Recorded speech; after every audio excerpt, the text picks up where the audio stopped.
noches y gracias por la paciencia. Sé que han estado estos días tan arduos de trabajo aquí en la bella Ciudad de México, ustedes también apostados a las puertas de este recinto a la búsqueda de noticias.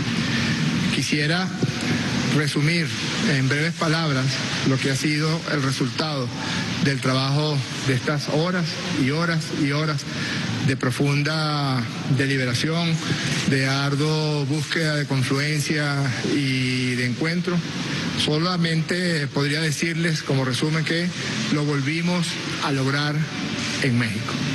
El pueblo de Venezuela, sus mujeres y sus hombres, los representantes de las toldas políticas, los sectores de la oposición venezolana que se denominan Plataforma Unitaria y el gobierno de la República Bolivariana de Venezuela, presidido por el presidente Nicolás Maduro, lo volvimos a lograr.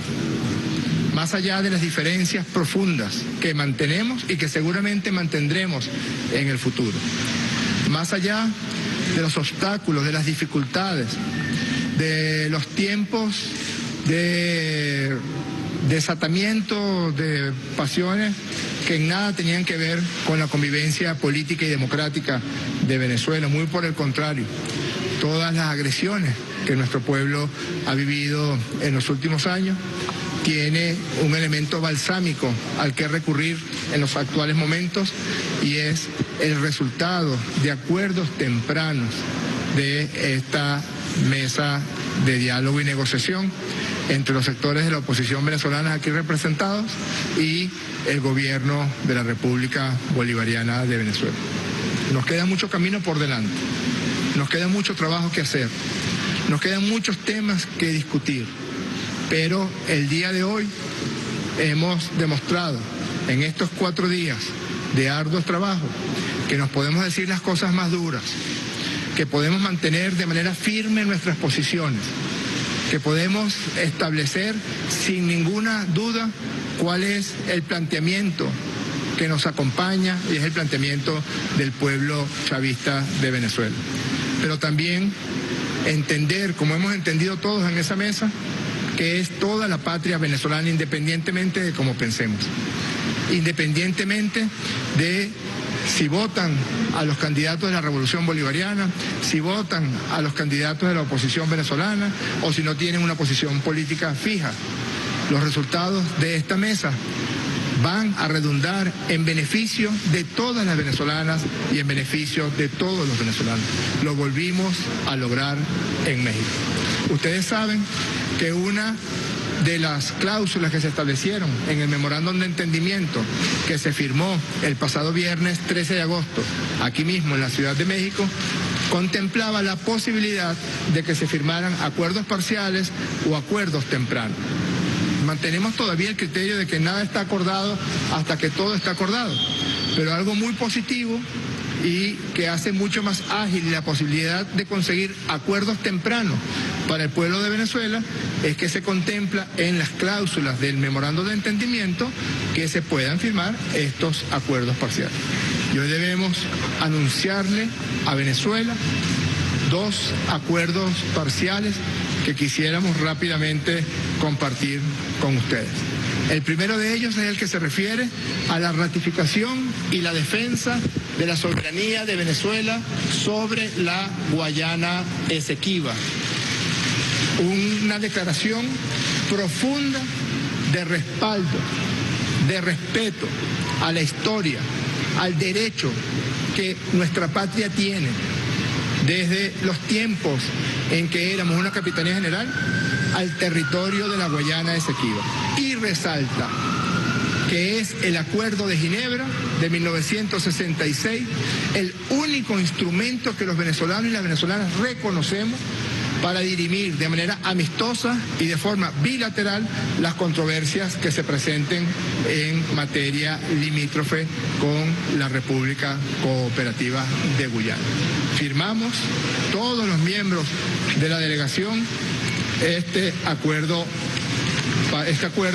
temprano sobre el derecho inalienable de Venezuela al territorio de la Guayana Esequiba, el rechazo a un laudo arbitral que fue completamente desmontado por el Acuerdo de Ginebra de 1966 y a las pretensiones de la República de Guyana de llevar a instancia que nosotros no reconocemos una controversia que solamente se puede resolver por el Acuerdo de Ginebra, y aquí está firmado. El jefe de la delegación, el gobierno de la República Bolivariana de Venezuela, Jorge Rodríguez Gómez, y Gerardo Blay, jefe de la delegación de la Plataforma Unitaria de Venezuela, y siguen las firmas de todos los miembros de la delegación del gobierno de la República Bolivariana de Venezuela y de los representantes de la Plataforma Democrática. También, ayúdame aquí, Mario, gracias. También hemos firmado un acuerdo parcial.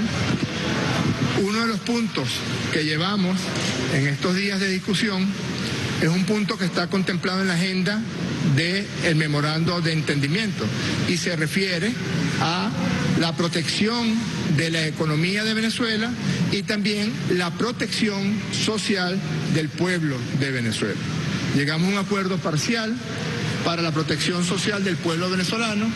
Las partes designadas como el gobierno de la República Bolivariana de Venezuela y la Plataforma Unitaria de Venezuela, y luego se desarrolla el correspondiente acuerdo que se refiere principalmente a la necesidad de que Venezuela rescate, recupere los activos, recupere el dinero que se encuentra depositado en cuentas en el extranjero y que no le pertenecen a nadie más, sino a cada mujer y a cada hombre de la República Bolivariana de Venezuela, y que ese dinero sea rápidamente utilizado y principalmente utilizado, provenga de donde provenga, de las cuentas de Venezuela en el exterior, del rescate de activos de Venezuela, de recurrir a recursos a los que tiene derecho Venezuela, que pertenecen a multilaterales, como es el caso de la figura que acaba de establecer el Fondo Monetario Internacional para la recuperación económica en la pospandemia. Todos esos recursos van ¿para qué? Principalmente van para COVID, adquirir el resto de vacunas que faltan, a pesar de que ya tenemos capacidad para tener el 70% de las vacunas que Venezuela necesita, dotación de hospitales, fortalecer los programas de alimentación que tiene Venezuela. Atención al pueblo de Venezuela. ¿Con qué recursos?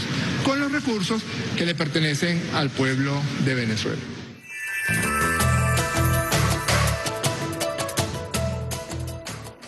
Muy buenos días, bienvenidos todos y todas a nuestro programa En la Balanza. Como pudimos observar, el presidente de la Asamblea Nacional, que está como enviado plenipotenciario del presidente Nicolás Maduro, para esta mesa de diálogo nacional en México, en el que se trata, mediante un memorándum de entendimiento que se firmó en agosto de este año, llevar adelante una serie de acuerdos que permitan volver a la vía política de todos los sectores que allí están representados de la oposición en este país. Ciertamente el gobierno bolivariano, la República Bolivariana de Venezuela, perdón la redundancia, invitó a los sectores de oposición, incluso a aquellos que habían abandonado la vía del diálogo, del reconocimiento, la vía del derecho, la vía de la política, la vía de lo electoral, a que participaran y que llegaran a un acuerdo, una especie de armisticio,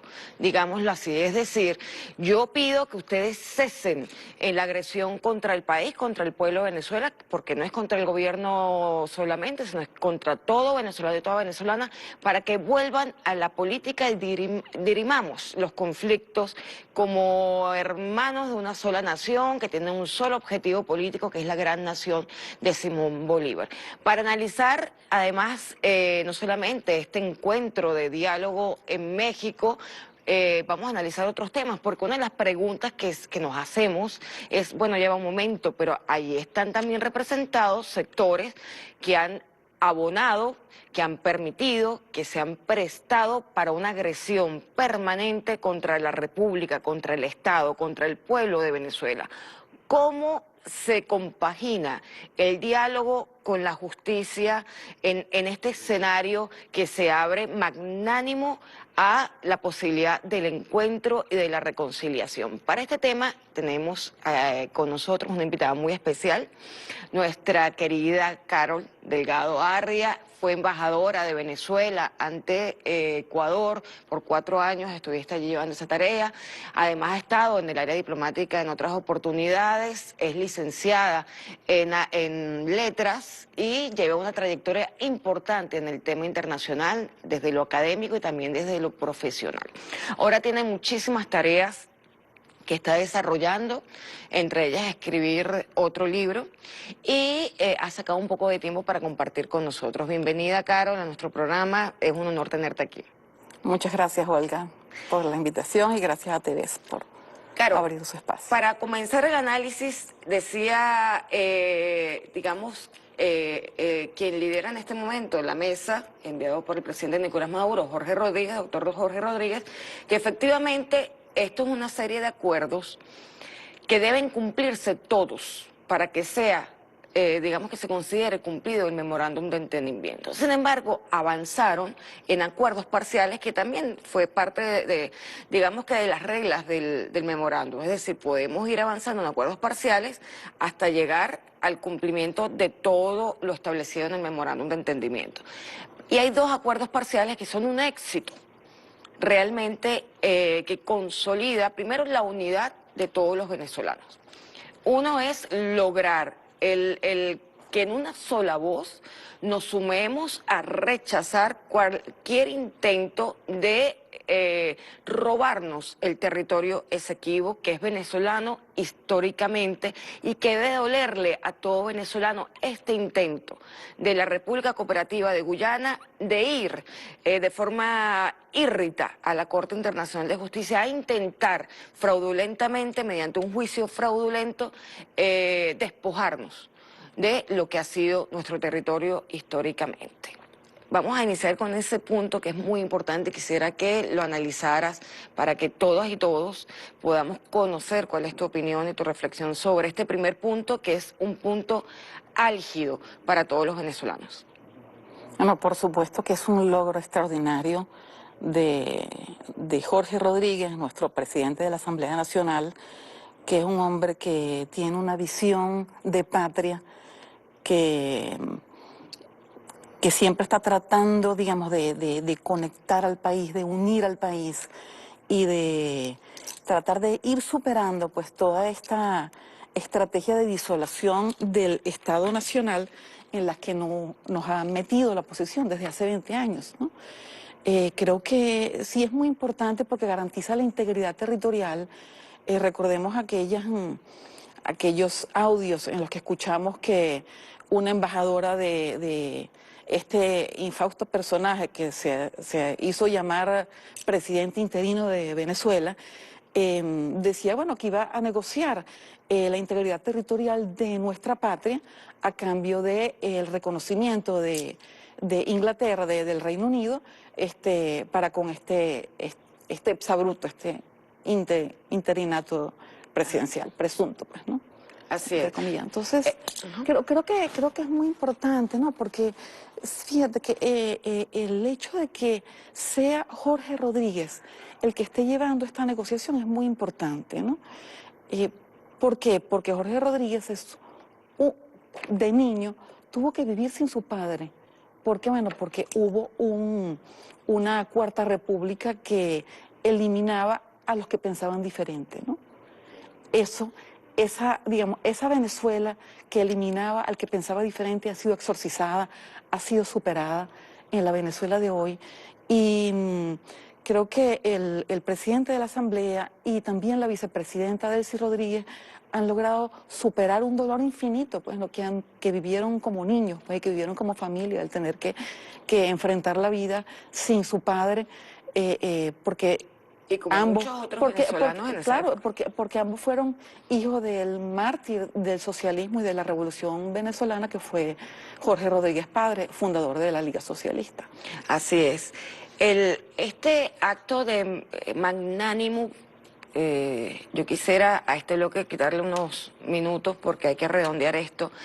Esto es un acto de conciencia superior del presidente Nicolás Maduro y de todo el equipo que lo acompaña, de la vicepresidenta Delcy Rodríguez, el presidente de la Asamblea, de todo el liderazgo de la Revolución Bolivariana, que decide optar por estabilizar la paz de la República por encima de cualquier dolor que se pueda haber sentido, que se pueda sentir, lo cual no implica que en su momento no se haga justicia con quienes cometieron delitos, que además son imprescriptibles ante la normativa nacional y ante la normativa internacional, porque son violatorios de derechos humanos.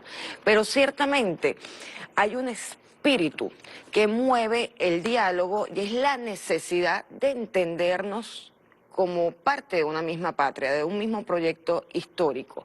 Es necesario para el presidente de la República, en su calidad de jefe de Estado, que se llegue a la total estabilización política. Es decir, que todos aquellos que se presten como agentes de intereses extranjeros entiendan que van a fracasar y que lo más correcto es que empiecen a trabajar en función del Estado, en función de sus intereses políticos como grupo organizado y que abandonen la vía del terrorismo y la vía de la agresión. Háblanos un poco de esta condición de ser magnánimo de la Revolución Bolivariana y de sus liderazgos.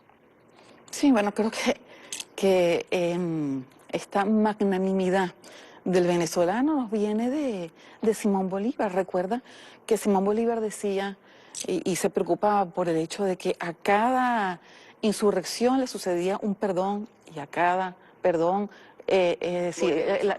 volvió una insurrección. Entonces él decía, esto es una clemencia criminal, ¿no? Y que bueno, por supuesto que es necesaria la magnanimidad y aquí yo creo que es importante subrayar que el presidente eterno Hugo Chávez hizo miles de llamados a la paz durante su periodo de gobierno y que después del 2013, después de su desaparición física, pues ha sido el presidente Nicolás Maduro el que ha llamado cientos, miles de veces a la paz, ¿no? Por supuesto que esto requiere, fíjate que es interesante que decía Einstein, ¿no?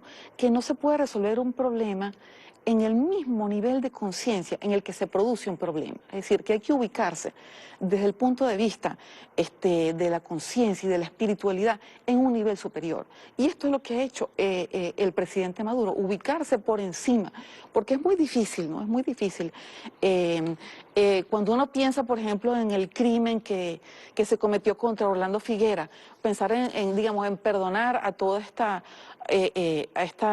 oposición contrarrevolucionaria, que son voceros que son, digamos, encarnación de una racionalidad imperial estadounidense y occidental, es decir, ¿cómo perdonar? Es que el perdón no puede estar solamente en la figura presidencial. Yo creo que hay una vocación de paz muy importante depositada en el constituyente, en el pueblo venezolano, que ha dicho que ya basta, que ya basta. Lo que ha obligado a los sectores de la oposición contrarrevolucionaria, genocida y hasta suicida, porque recuerda que la oposición venezolana pues ha atentado incluso contra los intereses de la pequeña burguesía. O sea, han quebrado miles de negocios, pues ha quebrado de PDVSA, en fin, toda esta situación de ir reduciendo a Venezuela a la miseria, ir intentando reducir, disolver el Estado Nacional, intentando reducir la miseria, sobre todo a las poblaciones, digamos, más vulnerables. Entonces, todo este proceso que se da, y tú dices, bueno, esta oposición, ¿hacia dónde va? No, es que ellos tenían un plan, pues, de vender el país a los intereses estadounidenses. Pero ellos han sido llevados, y es la propia población venezolana, que en las encuestas está clarito, que 8 de cada 10 venezolanos están clamando por la paz. Entonces ese clamor del pueblo venezolano es lo que ha ido forzando a esta oposición contrarrevolucionaria a que entren en razón y a que paren la insania y a que paren la destrucción de nuestra patria. La paz pasa por dos elementos fundamentales. Uno, obviamente, es la estabilidad política y social, y otro es la estabilidad económica. Sobre ese tema continuaremos hablando en el próximo segmento con la doctora Carol Delgado.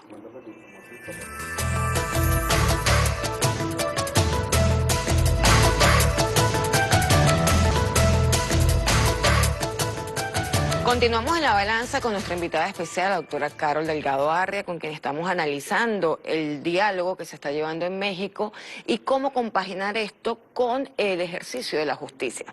Ciertamente, digamos que la justicia es cualquier mecanismo que permita corregir los desvíos que puedan darse en la República y que impidan el bienestar de toda la población, el bienestar social como república, ¿no? O sea, podemos entender que justicia no es solamente la aplicación de normas penales en el momento en que las normas penales dicen, sino que la justicia también es cualquier otro mecanismo que permita corregir cualquier desviación que haga daño al conjunto, al colectivo de una nación. Existen diferentes mecanismos y pudiera decirse que el diálogo, efectivamente, si se logran todos los objetivos del memorándum de entendimiento, puede considerarse que es un éxito en términos de justicia. Es decir, que se logre que un sector de la población entienda cuál es el proyecto histórico, entienda cuál es la necesidad de no servir a intereses extranjeros, ya es un hecho que garantiza que haya estabilidad política en el país, que haya paz. Por tanto, podemos decir que ha sido justo el encuentro y el diálogo que se está llevando allí. Eso independientemente, así lo decía también el presidente Nicolás Maduro, independientemente que muchos de los sectores allí representados, muchos de los individuos vinculados han cometido delitos que están tipificados no solamente en la normativa interna, sino en el derecho internacional, particularmente en el Estatuto de Roma, que es el que tipifica y califica delitos de tipo internacional, que van a ser en su momento juzgados, porque tienen que ser juzgados.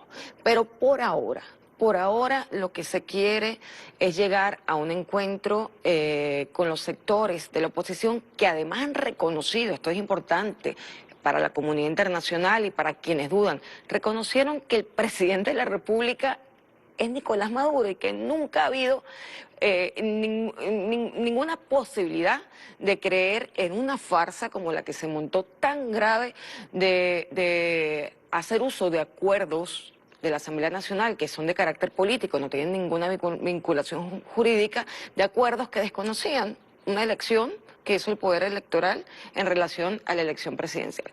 Entonces estamos en un abanico bien interesante, pero que a veces, por lo complejo, nos puede, incluso a nosotros que no somos jefe de Estado, que no pensamos como jefe de Estado, entender, porque ciertamente hay un dolor importante por el bloqueo, por las guarimbas, por los asedios, por las amenazas, por los vecinos que nos golpean cada vez que hay una azonada de un intento de estos terroristas. O sea, digamos que es muy difícil que nosotros que no somos jefes de Estado podamos llegar a un grado de conciencia y de magnanimidad que nos permita entender la necesidad de llegar a otros mecanismos, como es el diálogo que se está dando con los acompañantes internacionales que lo han propiciado. Háblanos un poquito de eso, porque es muy importante. Por ejemplo, en el segundo acuerdo que se llegó en esa mesa de diálogo, que es muy importante, se llegó a establecer que era necesario recuperar los activos robados, secuestrados por Estados Unidos, por Colombia, por Portugal, por Inglaterra y por otros países que han sido parte de esta complicidad internacional en la agresión permanente y bloqueo a Venezuela, a nuestra república. Entonces, que esos sectores que han sido utilizados para esos fines puedan llegar a reconocer que efectivamente cometieron un grave error, que admitan los hechos de la gravedad de lo que ocurrió y que crean en la necesidad de volver a tener posibilidad, no solo usar los recursos de Venezuela que están detenidos, los activos de Venezuela, sino también utilizar los mecanismos internacionales a los cuales tenemos derecho, como es el caso de el fondo que tiene el FMI para el tema del COVID, solamente para el tema del COVID.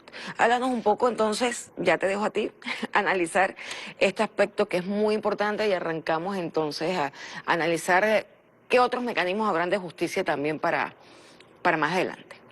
Sí, mira, cuando pienso en COVID, creo que la más grande violación de derechos humanos que tiene el planeta son las llamadas sanciones o medidas coercitivas unilaterales, que es importante llamarlas como medidas coercitivas porque no son realmente sanciones, solamente puede sancionar el Consejo de Seguridad de la ONU y bajo ciertas circunstancias. Siempre que se cumplan ciertas circunstancias, entonces se ha hablado de sanciones, pero no hay tales sanciones porque lo que son medidas de coerción.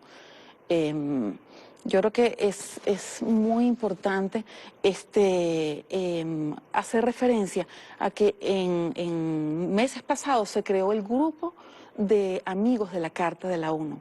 Son más de 30 países víctimas de medidas coercitivas unilaterales. Es decir, estamos hablando de que son casi 2.000 millones de personas son víctimas de este tipo de medidas y en una situación de pandemia, imagínate la situación, ¿no? Es decir, que países enteros no tienen acceso a insumos, no tienen acceso a salud, a las medicinas. Entonces, estamos hablando de una violación realmente tremenda de los derechos humanos de los pueblos de la periferia, ¿no? Y es Occidente, ¿no?, que no conforme con la acumulación originaria que hizo hace 500 años, continúa la acumulación originaria de la que hablaba Marx, es decir, ese despojo masivo de los bienes de la periferia. No fue un momento, es un proceso que continúa, y continúa es Occidente, continúan los Estados Unidos, continúan los Estados europeos, todavía con su rapacidad, extrayendo bienes, materias primas de los países de la periferia, y exportando sus bienes manufacturados a precios groseros, en lo que se ha llamado el intercambio desigual. Pero realmente es importante subrayar que nosotros vamos a continuar haciendo valer nuestros derechos ante las instancias internacionales. Creo que los venezolanos le debemos eso a nuestras víctimas. Ha habido cientos de víctimas venezolanas, sobre todo desde el 2014 para acá, pero podemos decir que desde el golpe del 2002, pues también desde el periodo en el que estuvo de presidente Hugo Chávez, también hubo una cantidad, digamos, de despropósitos, ¿no?, planificados por la oposición venezolana o por la contrarrevolución oposición, amparados por una estrategia imperial que busca despojar a Venezuela de no solo de las riquezas y de su industria petrolera y de todos sus recursos naturales, sino también despojar a los venezolanos de su espiritualidad. Esto es muy importante entenderlo, porque es decir, para poder arrasar un pueblo tienes que destruirlo también desde el punto de vista almático, tienes que destruir la identidad nacional, tienes que destruir los valores, tienes que destruir lo que amalgama a ese pueblo. Y eso no ha sido posible. El pueblo venezolano sigue siendo un pueblo que se encuentra en la unidad, que se encuentra en el chiste, que se encuentra en el cuatro, que se encuentra en sus tradiciones. Y eso es muy importante rescatarlo. Nosotros, el pueblo venezolano, cree profundamente en sus valores, cree profundamente en Chávez, pero más allá de eso, cree en lo que Chávez creía, cree en ese hombre de pueblo, en esa mujer, en esa ama de casa, en ese niño, en ese adolescente. Y eso creo que nos ha salvado, ¿no? Nos ha salvado porque tener la certeza de que somos hijos de Simón Bolívar, somos hijos de Francisco de Miranda, que hablaba de la importancia de la unidad de la periferia 100 años antes de que Marx escribiera El Capital. Cuando hablamos de periferia nos referimos a la relación que hay, cómo nos veía Occidente y cómo nos veía Estados Unidos. O sea, nosotros somos lo distante, la periferia, el patio de atrás. Continúa. Sí. Sí, los países colonizados, pues. Como ¿No? los Los países colonizados. que bueno, que nos hemos independizado políticamente, pero que todavía tenemos que independizarnos también de, digamos, lograr la independencia cultural, que es precisamente en la etapa en la que estamos en Venezuela en estos momentos. Pero bueno, volviendo al tema de lo jurídico, creo que es muy importante que hace apenas una semana la vicepresidenta Delcy Rodríguez habló de que se están introduciendo nuevos elementos a un caso que está llevando el Estado venezolano ante la Corte Penal Internacional, denunciando básicamente los crímenes de lesa humanidad, ¿no? Y a mí me gustaría aquí explicar algo muy importante que aprendí del doctor Rafael Quintero, quien es un Vamos a gran... hacer una cosa, doctora. Nos tenemos que ir a un corte para ahondar este tema y no dejarlo cortado porque tenemos que irnos a otro segmento. Nos vamos a un corte y continuamos el próximo segmento analizando el tema con la doctora Carol Delgado Arria.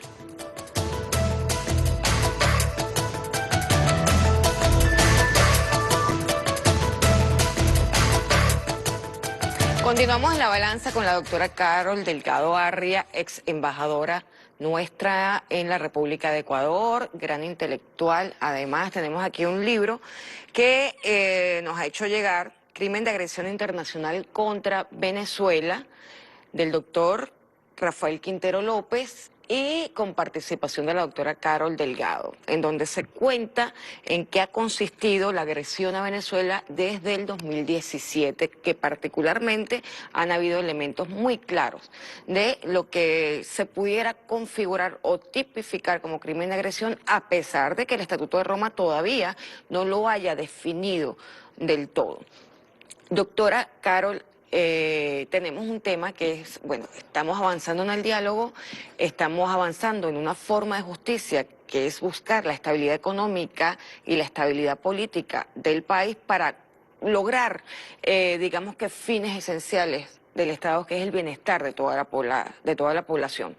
Pero hay un tema, paralelamente no va a haber impunidad de las personas responsables, tanto venezolanas como extranjeras, que han participado, han promocionado, han financiado, han planificado, han ejecutado crímenes de todo tipo contra Venezuela, incluyendo crímenes de agresión, que implica el hacer uso desde otro territorio de mercenarios, de terroristas, prestar el territorio de otra nación para agredir a un Estado soberano, planificar o financiar desde esos estados. O sea, hay una cantidad de elementos, además del bloqueo, que claramente es una expresión de agresión criminal, reconocido por la Asamblea General de Naciones Unidas como una agresión criminal, un delito de lesa humanidad. La vicepresidenta, como tú bien lo dijiste, nos ha adelantado que se ha presentado ante la Corte Penal Internacional, de la cual nosotros formamos parte. Digamos que entró en vigencia en Venezuela, se hizo ley nacional en el 2002, pero ya en el 2000 habíamos ratificado el Estatuto de Roma y nosotros formamos parte. Allí se presentaron suficientes pruebas para, digamos que, acusar internacionalmente el bloqueo de Estados Unidos y la participación de todos los involucrados. Háblanos un poco de esos mecanismos de justicia que existen a nivel internacional y que se están moviendo en este momento para garantizar la paz de la República y la paz de nuestra conciencia histórica. Es decir, tenemos que hacer justicia. Ciertamente. Sí, uno tiene que pensar que están reunidos en México no los representantes del gobierno venezolano con la oposición, sino los representantes del gobierno venezolano con agentes de los Estados Unidos. agentes imperiales, Así los es. agentes del imperialismo estadounidense y occidental, ¿no? Y recordar, creo que es muy importante que a finales del mes de agosto se hizo un documento complementario a lo que ya había sido una denuncia introducida ante la Corte Penal Internacional por parte del gobierno venezolano contra Estados Unidos en febrero del 2020. Entonces se entregó un complemento en el cual se planteaba la imposibilidad del gobierno venezolano de acceder a los fondos para dar respuesta a la situación de pandemia y la imposibilidad pues, de proteger a la población venezolana, pero también se plantearon allí un grupo, un conjunto de discursos de voceros del Departamento de Estado, del Departamento de Seguridad, discursos de Bolton, discursos del ex embajador de Estados Unidos en Venezuela, Branford, realmente discursos que los incriminan directamente en el crimen de agresión contra Venezuela, en el crimen de lesa humanidad contra la población venezolana, ¿no? Y creo que es importante en cuanto al libro que le has mostrado aquí a Venezuela, ¿no? El hecho de que el doctor Rafael Quintero hace una precisión muy importante, y es que cuando se dan los diálogos del Estatuto de Roma, se plantea que hay 4 graves crímenes contra la humanidad, que serían genocidio, el crimen de genocidio, el crimen de guerra, el crimen de lesa humanidad y el crimen de agresión. Y fíjate que igualmente se dan estos debates en Kampala, Uganda, pero el tema es que el crimen de agresión, que es el crimen del que ha sido más claramente objeto el pueblo venezolano, ¿no? Es un crimen que no fue finalmente tipificado, sino que fue, digamos, subsumido dentro de otras categorías, dentro de la legislación de la Corte Penal Internacional. Pero sí subrayar que, bueno, que Estados Unidos ha tenido un desprecio histórico por la ley internacional y que el propio México, fíjate que México llevó ante la Corte Internacional de Justicia a los Estados Unidos por el caso Avena y ganó un caso se llamaba caso Avena o caso de los 51 nacionales mexicanos que fueron llevados a pena de muerte en los Estados Unidos por diferentes casos penales y que bueno, no le fue dado el derecho a tener acceso a un abogado, el derecho a tener acceso al Consulado de México, de modo que estando en situación de desprotección se les dictaminó pena de muerte y el Estado mexicano decide iniciar un caso ante la Corte Internacional de Justicia que gana luego en el 2004. Sin embargo, a pesar de que la Corte le exige a Estados Unidos que se revisen los casos de estos ciudadanos mexicanos en pena de muerte, la Corte de Texas decide ejecutar la pena de muerte. Entonces ahí tú te das cuenta que hay una racionalidad, que digamos que la ley de que la ley internacional ha sido un objeto de desprecio y de desinterés y de manipulación. Y por eso es que los países de la periferia siempre han estado luchando por crear espacios de legalidad, espacios de vivir, ¿no? Y cuando vemos un poco la historia de lo que ha sido el multilateralismo internacionalista de la periferia, uno ve que la Liga Antiimperialista de 1928 fue ahogada, pero también se buscó ahogar en la conferencia de Bandung que crea el movimiento de los no alineados en 1955 y eso también fue perturbado y luego se da la conferencia tricontinental en Cuba en 1966 y también es perseguida. Luego se da también la creación de la OPEP que ha sido estigmatizado como un cártel, ¿no? Y bueno, por supuesto, ya esta historia más reciente de lo que han hecho contra una instancia que reúne a 33 países de nuestro hemisferio, como es la CELAC, que es una instancia donde si uno revisa los documentos de la CELAC puedes ver claramente los diferentes episodios de agresión de los Estados Unidos para con los pueblos del Caribe y para con los pueblos de toda América Central y América del Sur. Entonces, lo mismo han hecho entonces cuando destruyeron UNASUR. Creo que nosotros debemos estar muy felices porque no es solamente en México, tenemos que recordar que él ha fallecido, ha sido exterminado el Grupo de Lima, que ha sido una gran estrategia imperial en la que han puesto a los países hermanos de la América Latina en contra de Venezuela. Y tenemos que seguir apostando hacia un internacionalismo soberano, un internacionalisalismo hermanado dentro de los, digamos, con los pueblos de la América Latina. El derecho internacional finalmente, que es lo único que se está pidiendo a estos países agresores. Yo creo, fíjate lo siguiente, los crímenes contra los derechos humanos son imprescriptibles. Y creo que eso lo tiene claro la oposición. Ellos están claros respecto de los graves crímenes que han cometido. Y creo que de algún modo por eso están sentados en esa mesa de negociación. Yo creo que hay que ser muy optimista.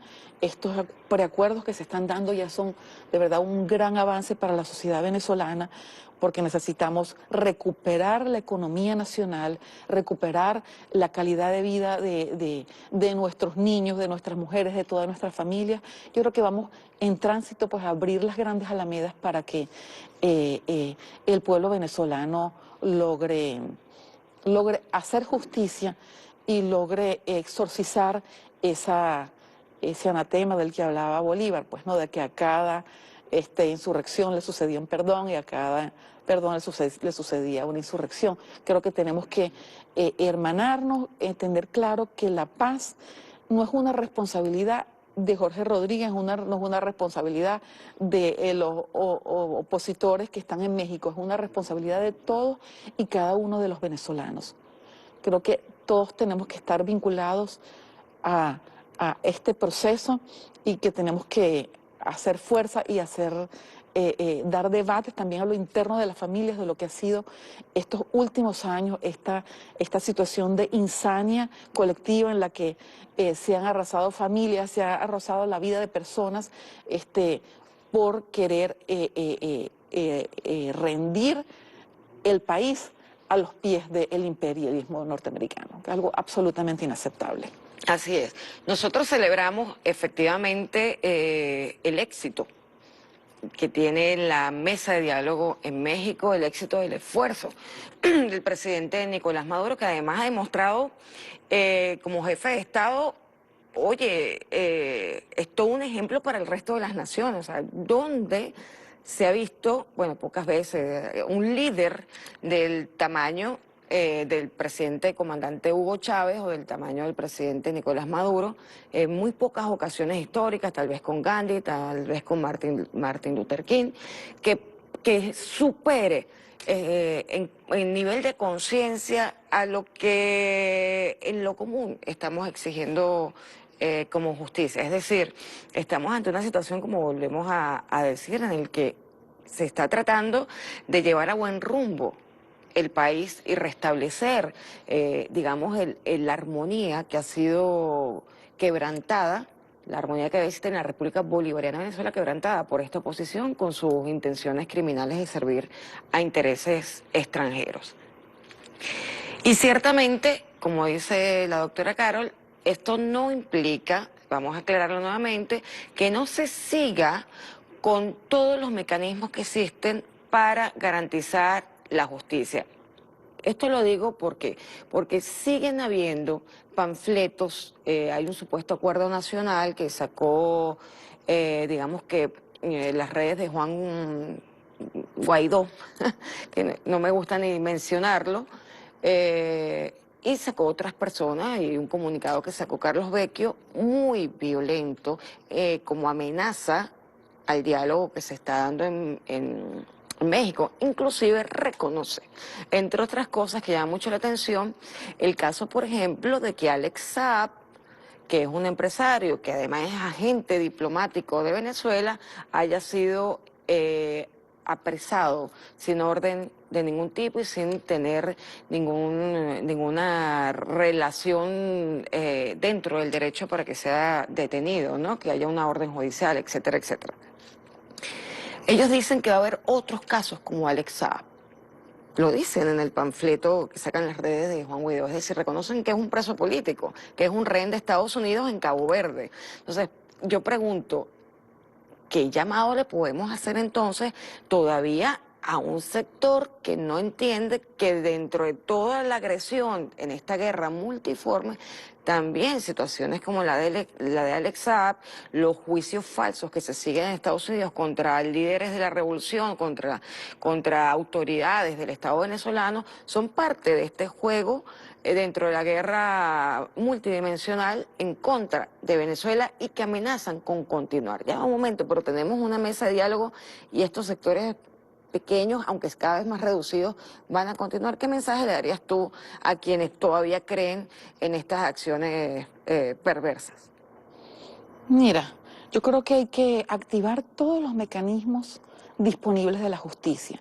Todavía Venezuela no ha explorado los mecanismos de justicia no tradicionales, como por ejemplo este libro que te traje aquí, ¿no? Que son los mecanismos del Alien Tort Status, que es el estatuto de extranjeros de los Estados Unidos. Y creo que vale la pena mencionar a dos grandes justicieros de los Estados Unidos, como fueron Michael Ratner, el que dirigió el Center for Constitutional Rights, que era el Centro para los Estudios Constitucionales, y también un personaje como Ramsey Clark, que se reunió en varias oportunidades con el presidente Chávez y también con el presidente Maduro.